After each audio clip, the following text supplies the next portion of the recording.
고백한 후 깨달음이 옴을 알라. 고백한 후 깨달음이 옴을 아십시오. 우리는 자신이 선언한 것에 의존하여 행동할 수밖에 없습니다. 우리의 믿음은 우리가 고백하는 것을 뛰어넘을 수가 없습니다. 하나님의 말씀은 우리가 그것을 입 밖으로 선언할 때라야 비로소 우리에게 실제가 됩니다. 이것이 그렇게 되는 이유는 우리가 믿음으로 행하고 보는 것으로 행하지 않기 때문입니다. 감각적 지식이 고백할 수 있는 것은 오로지 보는 것과 듣는 것과 그리고 느끼는 것뿐입니다. 경험을 추구하는 사람들은 늘 감각에만 의지하여 행동합니다. 하나님의 말씀의 실체를 증거하는 우리의 말 앞에서 마귀는 두려워 떱니다. 입으로 시인하여라고 했습니다. 마음에서 우러나는 이런 고백은 입술로 내뱉은 의심의 말과 마찬가지로 우리의 마음을 울립니다. 당신이 만일 의심과 두려움을 입술로 내뱉으면 당신의 믿음도 무너져 내립니다.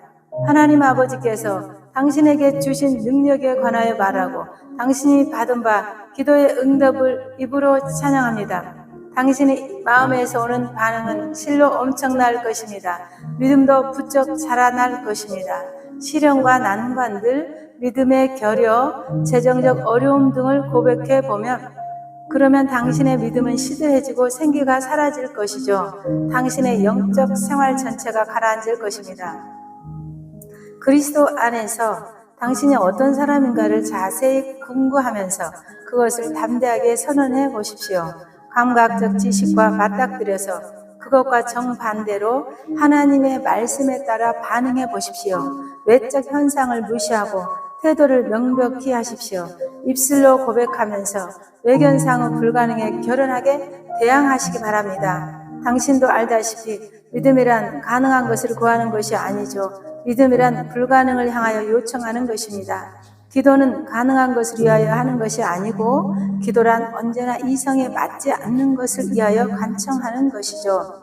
우리와 함께 우리 안에서 그리고 우리를 위하여 역사하시는 분은 바로 하나님이십니다. 어찌 그 아들과 함께 모든 것을 우리에게 은사로 주지 아니하시겠느냐? 로마서 8장 32절. 당신도 알다시피 아브라함이 아들을 구할 때에 그랬던 것처럼 당신도 이미 불가능의 영역에 발을 내디디셨습니다. 당신은 당신의 힘으로 해낼 수 있는 것들을 구하지 않습니다. 당신은 이성을 초월하는 것들을 강구합니다. 그러므로 당신은 두려움과 노닥거리면서 의심과 어울려 즐길 수 있을 수 없습니다. 과거에 나도 이 부분에서 가장 힘든 전투를 치렀죠. 반면에 내가 거둔 가장 화려한 승리도 바로 이 영역에서였습니다. 가장 불가능해 보이는 것을 붙잡고 불가능의 반대가 극심한 그곳에서 나는 믿음으로 이성을 불신해 버렸습니다.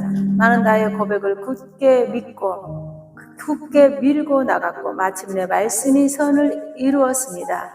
나는 나의 고백을 굳게 밀고 나갔고 마침내 말씀이 선을 이루었습니다. 예수님의 이름으로 질병을 지배한다고 선언합니다. 상황이 어떻게 불가능해 보이든지 간에 조건이 얼마나 험악하든지 간에 결코 놀라거나 당황하지 마십시오. 암일 수도 있고 결핵일 수도 있고 혹은 어떤 사고일 수도 있어서 상황으로 보면 절망할 수밖에 없는 것처럼 보일 수가 있다 하더라도 열탄고 포기하지 마십시오. 하나님과 당신이 상황을 주도한다는 것을 당신도 알고 있지 않습니까? 당신이 대적의 활동을 제압하고 있다는 점을 잠시도 놓치지 말고 선언하십시오. 그 병과 그 재앙은 하나님께로부터 온 것이 아닙니다. 그것은 사단이라는 놈에게만 온 것입니다. 그리고 예수님의 이름으로 당신이 제압합니다. 당신이 예수님의 역할을 하는 것입니다. 당신이 예수님을 대신하여 행동해야 합니다. 두려워하지 말고 태도를 분명히 하십시오. 어떤 긴급 상황이라도 그리스도 안에서 대처할 능력이 있음을 고백하십시오. 예수께서는 언제든지 패배할 수밖에 없는 상황에서 그것을 이겨내셨다는 사실을 명심하도록 하십시오. 당신은 당신의 상황을 패배의 상황을 만나지만 그래도 언제든지 그것을 제압할 수가 있습니다. 사기가 꺾이지 마십시오. 언제나 굳건한 태도로 꼿꼿이 서십시오. 빌립보서 1장 27, 28절을 번역하면 너희는 한 공동체의 지체들로서 메시아의 복음에 합당하게 처신하라. 그리하여서 내가 가서 너희를 보든지 혹 멀리 떨어져 소식만을 접하든지 너희와 한 영혼이 되고 어깨를 나란히 하여 노고를 아끼지 않는 사람으로서 너희 믿음의 좋은 소식 듣기를 원하노라. 너희가 대적에게 조금 더 겁먹지 않는다는 소식을 듣기 원하노라. 너희의 길을 꺾으려고 달려드는 대적의 패배는 그들에게는 하나님에게서 비롯된 임박한 멸망의 징표요 너에게는 구원의 징표니라. 이 당당한 자세로 골로새 2장 5절을 이렇게 표현합니다. 심령으로는 너희와 함께 있어 너희의 선한 규모와 그리스도를 믿는 너희 믿음의 당당한 태도를 기쁘게 봄이라. 이와 같이 당당한 태도를 당신의 대적에게 보이도록 하십시오. 당신은 결단코 정복당할 수 없습니다. 당신의 영은 이렇게 말합니다. 이 모든 일에 너희는 넉넉히 이기노라. 모든 질병은 원수에게서 옵니다. 모든 제약도 대적에게서 옵니다. 복음에 대한 모든 적대 행위도 원수에게서 옵니다. 하나님과 나는 늘 승리자입니다. 이 모든 적대와 질병보다 내 안에 계신 이는 더 크십니다. 나의 하나님보다 더 큰 것은 없습니다. 하나님께서 채우지 못할 궁핍도 없습니다. 하나님께서 내 안에서 역사하고 계신다는 이 불굴의 의지는 결단코 꺾이거나 무너지지 않습니다. 당신이 누구인가를 기억하십시오. 당신은 새로운 창조물입니다. 당신은 하나님의 후사입니다. 당신은 하나님과 하나로 연결된 존재입니다. 당신과 하나님은 하나입니다. 하나님의 도구인 당신이 원수의 세력을 거부할 때 그 싸움을 싸워주시는 승리의 하나님보다 더 큰 존재는 없습니다. 당신이 바로 하나님의 도구입니다. 어떠한 형편에든지 거기에서 자유할 수 있는 비결을 배우노라. 나는 할 수 없다고 말하는 그 순간 당신이 이미 졌습니다. 난 믿음이 없어라고 말하는 그 순간 의심이 거인처럼 일어나 당신을 결박합니다. 당신은 당신의 말로 갇힙니다. 당신이 패배를 말하는 순간 패배가 당신을 속박합니다. 잠언 6장 2절은 이렇게 말씀합니다. 내 입의 말로 내가 얽혔으며 나의 말이 나를 지배한다는 사실을 아는 이들은 많지 않습니다. 어떤 젊은이는 이렇게 말합니다. 졌다고 고백하기 전까지 나는 결코 지지 않습니다. 어떤 일은 이렇게 말합니다. 내가 담대하고 확고하게 나가려고 하자 그 순간 이전까지 알지 못했던 새로운 용기가 나를 사로잡습니다. 어떤 젊은 아기 엄마가 이런 말을 했습니다. 내 입술에서는 끊임없이 저주만 나오곤 했습니다. 하지만 나도 내 입술을 제어할 수가 없더라고요. 언젠가 다른 여성이 한 말을 들어보자 저는 늘 제 마음에 있는 것을 있는 대로 쏟아놓습니다. 그녀에겐 친구가 거의 없죠. 동정심 때문에 이따금 찾아오는 몇몇 친구가 고작입니다. 그러나 입술이 그에게서 저주가 된 것입니다. 당신이 그리스도의 마음을 품었다면 그것을 솔직하게 쏟아놓는다고 무슨 부작용이 있겠는가마는 만약 당신의 마음이 마귀에 조종당하고 있다면 당신의 속 얘기를 들으려고 귀를 기울이는 사람은 거의 없을 것입니다. 결코 실패를 두려워하지 마십시오.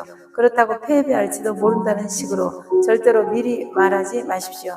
단 한순간이라도 하나님의 능력으로 이번에 어쩔 수 없어 하나님의 능력으로도 어쩔 수 없으라고 말하지 마십시오. 하나님은 내주에 사로잡힌 마음이 되십시오. 당신을 대적하려고 도전하는 그 어떤 세력보다 당신 안에 계신 분이 더 크시다는 사실을 잊지 마십시오. 하나님께서 말씀으로 이 우주를 창조하셨다는 사실을 명심하십시오. 그 말씀이 핵폭탄보다도 강력하다는 사실을 기억하십시오. 언어의 활용법을 익히십시오.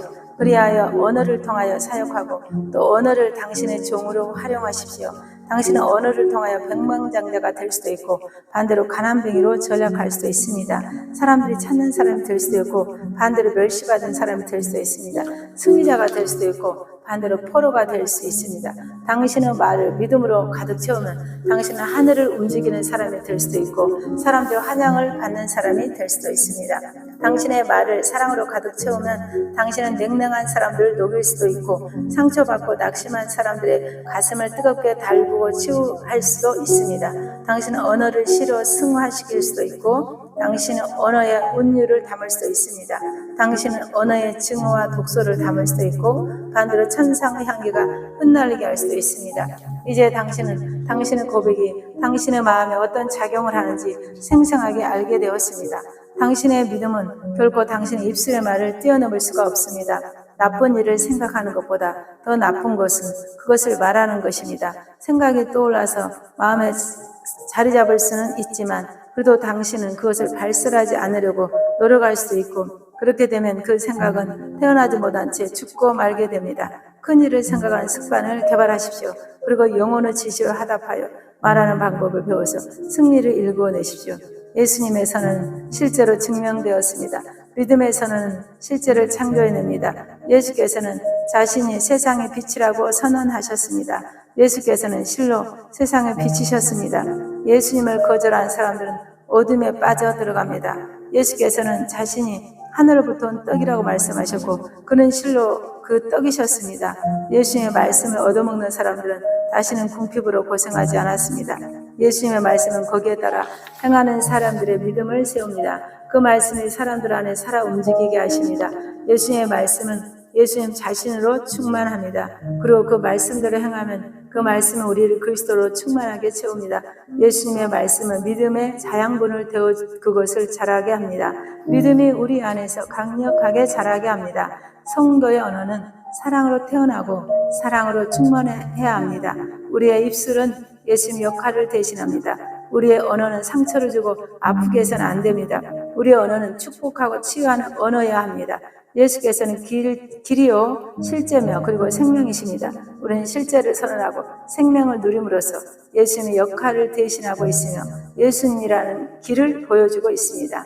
예수님의 사랑으로 당신의 입술을 다스리지 않는 한 당신은 결코 그리스도 안에서 당신의 신분을 누리지 못할 것입니다.